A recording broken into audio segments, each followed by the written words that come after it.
हळूहळू public private investment आला आणि नागपूर महापालिकेत आम्ही अशी खूप मार्केट उभे केले आणि त्यामुळे आपला गॅस जो आहे कचऱ्यापासून अशा अनेक गोष्टी आहेत ज्यातून to save money to earn मनी.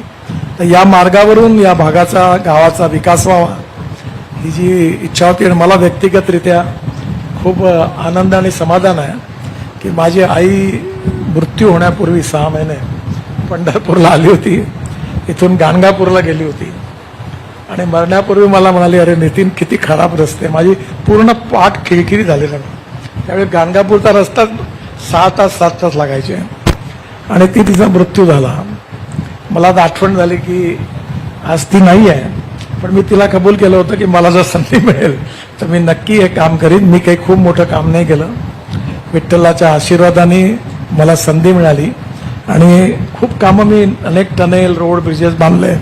पण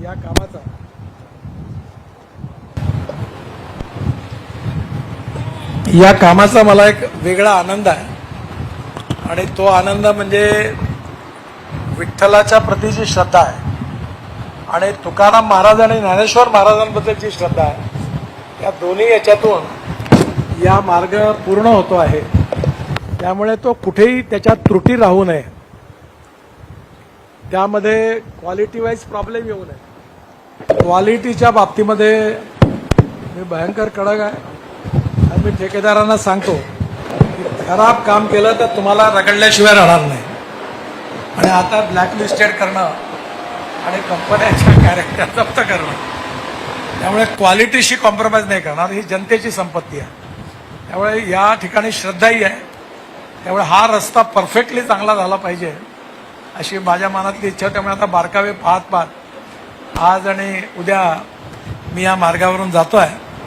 मला पुन्हा एकदा इथल्या जनतेला माझ्या खूप खूप शुभेच्छा. या कामामध्ये अनेक अडचणी आल्या, लँड ॲक्विजिशनच्या, फॉरेस्टच्या. इथल्या आमदार खासदारांनी, इथल्या जनतेने जे सहकार्य केलं त्याबद्दल खूप खूप धन्यवाद. आपल्या पत्रकार बंधूंचंही वेळोवेळी सहकार्य आहे, आपल्यालाही खूप धन्यवाद. केवळ या विषयाशी संबंधित जर तुम्ही प्रश्न विचाराल तर त्याचं मी उत्तर देईल. तुम्ही एखादा नो बॉल टाकला तर मी सोडून देईल.